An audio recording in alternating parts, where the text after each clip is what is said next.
Raisa, anak Leo dan Salma pun turut dirawat oleh Vira. Meski terkadang ada rasa sakit setiap menatap anak itu, wajah Raisa yang mirip Salma mengingatkan akan pengkhianatan antara suaminya dengan wanita itu. Tapi sebisa mungkin Vira menekan rasa sakit di dadanya kuat-kuat. Raisa tak berdosa, dia tak tahu apa-apa. Bayi itu sama sekali tak berdosa. Ting tong, terdengar suara bel rumah berbunyi. Bi Ijah yang membukakan pintu karena Mia sedang sibuk menjaga Raisa saat ini. Seorang wanita cantik tampak berdiri di depan pintu dengan pongahnya. "Maaf, mau ketemu sama siapa ya?" tanya Bi Ijah dengan sopan. "Apa kamu gak tahu aku siapa?"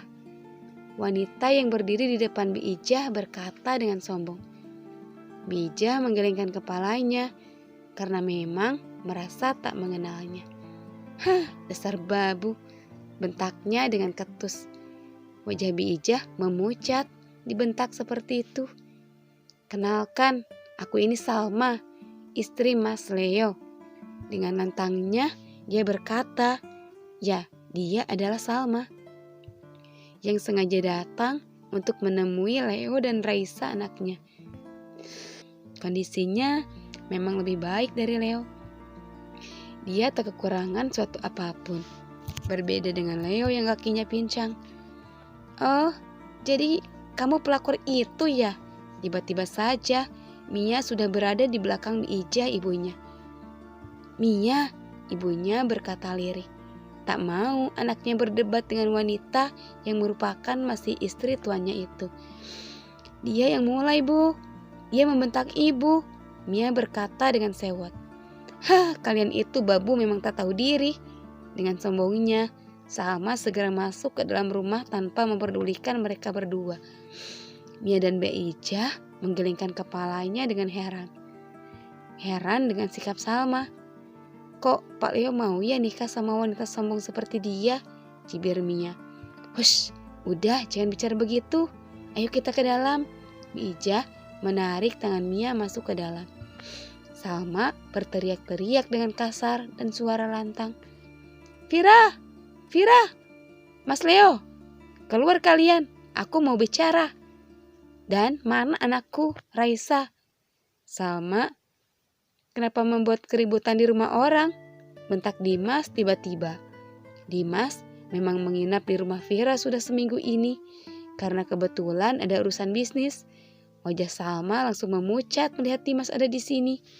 Pria yang pernah menjalin asmara dengannya. Dimas, kenapa ada di sini?" tanya Salma dengan terbata.